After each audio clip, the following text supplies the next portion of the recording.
Hello, കുട്ടി കിച്ചണിലേക്ക് എല്ലാവർക്കും സ്വാഗതം. നമുക്കിന്ന് കുറച്ച് കണ്ണിമാങ്ങ അച്ചാറിടാം. അപ്പം ഇത് നമുക്കിവിടെ കഴിക്കാനല്ല, ഗൾഫിൽ കൊടുത്തു വിടാൻ വേണ്ടിയിട്ട് ഞാൻ തയ്യാറാക്കുവാണ്. ഒട്ടും എണ്ണ വേണ്ട. നമ്മൾ അതിനകത്ത് നിന്ന് എടുത്ത വെള്ളം ചേർക്കും എല്ലാവരും. ആ വെള്ളവും ചേർക്കുന്നില്ല. ചേർത്താലേ നമുക്കിത് കൊറിയറിൽ അയക്കേണ്ടതായതുകൊണ്ട് ഇതൊന്നും വേണ്ട. നല്ല പെരണ്ടിരിക്കുന്ന ഒരു കണ്ണിമാങ്ങ അച്ചാറായിട്ടാണ് ഞാനിത് തയ്യാറാക്കാൻ പോകുന്നത്. അതിന് വേണ്ടിയിട്ട് നമ്മൾ ഈ മാങ്ങ ഉപ്പിലിട്ട് വെച്ചിട്ട് ഇപ്പോൾ ഒരു 2 ആഴ്ചയായി.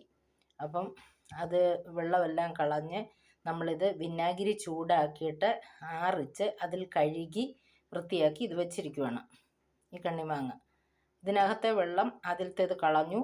അതിന് ശേഷം ഇതിൻ്റെ ഇവിടെ ഇങ്ങനെ ഒരു ചെറിയ മുറിവ് കൊടുത്തു. അതിനകത്തേക്ക് കത്തി കയറ്റി ഒന്ന് ചെറുതായിട്ട് പോന്തി വെച്ചിരിക്കുവാണ്, അതിനകത്ത് അരപ്പൊക്കെ പിടിക്കാൻ വേണ്ടി.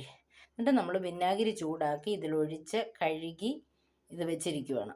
ഇനി ഇതിനാവശ്യമായ സാധനങ്ങൾ: കാശ്മീരി മുളക് പൊടി ഒരു 2 തവി എടുത്തിട്ടുണ്ട്, കടുക് പരിപ്പിട്ടിട്ടുണ്ട്, ഒരു 1.5 സ്പൂൺ ഇട്ടിട്ടുണ്ട്, പിന്നെ ഉലുവ 1 സ്പൂണ്.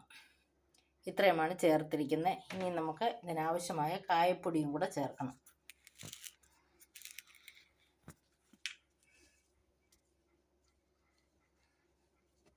ഇപ്പോൾ 1 സ്പൂൺ വരും കായപ്പൊടി. എന്നിട്ട് നമ്മൾ കുറച്ച് വിനാഗിരി ചൂടാക്കി നമ്മളൊരു പാനിൽ വെച്ചിട്ടുണ്ട്. അത് തണുത്തതിന് ശേഷം ഈ പൊടി ഏറ്റവും അതിലേക്ക് നമുക്കിടാം. അപ്പോൾ ഇത് നമ്മുടെ വിനാഗിരി ആണെങ്കിൽ നമ്മൾ അടുപ്പിൽ വെച്ച് ചൂടാക്കി അതിനകത്ത് വെള്ളം വല്ലതും ഉണ്ട് മാറാൻ വേണ്ടിയിട്ട് നല്ലതായിട്ട് ചൂടാക്കി തണുത്തിരിക്കുവാണ്. ആ കളറ് മുളക് പൊടി അതിലൊരു ശകലം വീണതിൻ്റെ കളറാണ് ആ കാണിക്കുന്നത്. അപ്പം ഇതിനി നമുക്കിതിലേക്ക് ചേർത്ത് കൊടുക്കും. എന്നിട്ട് നല്ലതായിട്ട് തിരുമ്മി യോജിപ്പിക്കാം.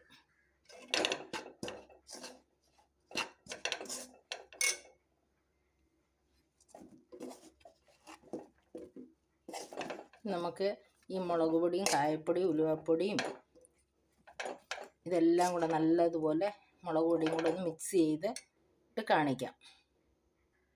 നമ്മുടെ കണ്ണിമാങ്ങ അച്ചാർ ഇവിടെ റെഡി ആയിട്ടുണ്ട്. ഇത് നമുക്ക് കേടുകൂടാതെ കൊറിയർ വഴി അയക്കാനുള്ള കണ്ണിമാങ്ങ ആയതുകൊണ്ടാണ്. ഇതിനകത്ത് അല്പം പോലും വെള്ളമോ എണ്ണയോ ഇല്ല. നമ്മൾ വിനാഗിരി ഒരല്പം ചൂടാക്കി അതിനകത്താണ് ഈ പൊടികളെല്ലാം കുഴച്ച് ഇത് വെച്ചിരിക്കുന്നത്. ഇനിയും ഇതിനകത്ത് വെള്ളം ഇറങ്ങാൻ സാധ്യതയില്ല, ഇങ്ങനെ തന്നെ ഇരിക്കും. നമുക്കിത് പാക്ക് ചെയ്ത് കൊടുത്തു വിടാം. അവിടെ ചെന്നിട്ട് ഉപ്പൊക്കെ ആവശ്യമുള്ളവർക്ക് ഉപ്പിടാം. ഇതിനിപ്പോൾ ആവശ്യത്തിനുള്ള ഉപ്പുണ്ട്, കുറച്ചുകൂടി ഉപ്പ് വേണമെന്നുള്ളവർക്ക് അവിടെ ചെന്ന് ഉപ്പിടാം. നമ്മൾ മാങ്ങ ഉപ്പിട്ടാണല്ലോ, കല്ലുപ്പിട്ടാണ് വെള്ളം ഒഴിച്ച് ഇത് 2 ആഴ്ച വെച്ചിരുന്നത്. അതുകൊണ്ട് ആവശ്യത്തിനുള്ള ഉപ്പ് പിടിച്ചിട്ടുണ്ട്. പ്രത്യേകിച്ച് ഉപ്പിടണ്ട.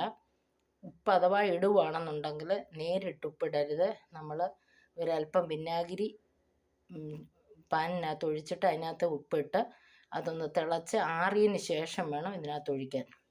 ഒരു 3 സ്പൂണേ ആകാവൂ. അതിൽ കൂടുതലായാൽ കൊറിയറിൽ നമുക്ക് അയക്കാൻ പറ്റത്തില്ല. ഇങ്ങനെ ഇരിക്കണം. അപ്പോൾ ഇതെല്ലാവർക്കും ഇഷ്ടപ്പെട്ടെന്ന് വിശ്വസിക്കുന്നു. നിങ്ങൾക്ക് എല്ലാവർക്കും ഇത് ഇഷ്ടപ്പെട്ടാൽ ലൈക്കും ഷെയറും കമൻറ്റും ഒക്കെ ചെയ്യണേ. വീണ്ടും ഒരു പുതിയ വീഡിയോ ആയിട്ട് നമുക്ക് ഉടനെ കാണാം. ബൈ.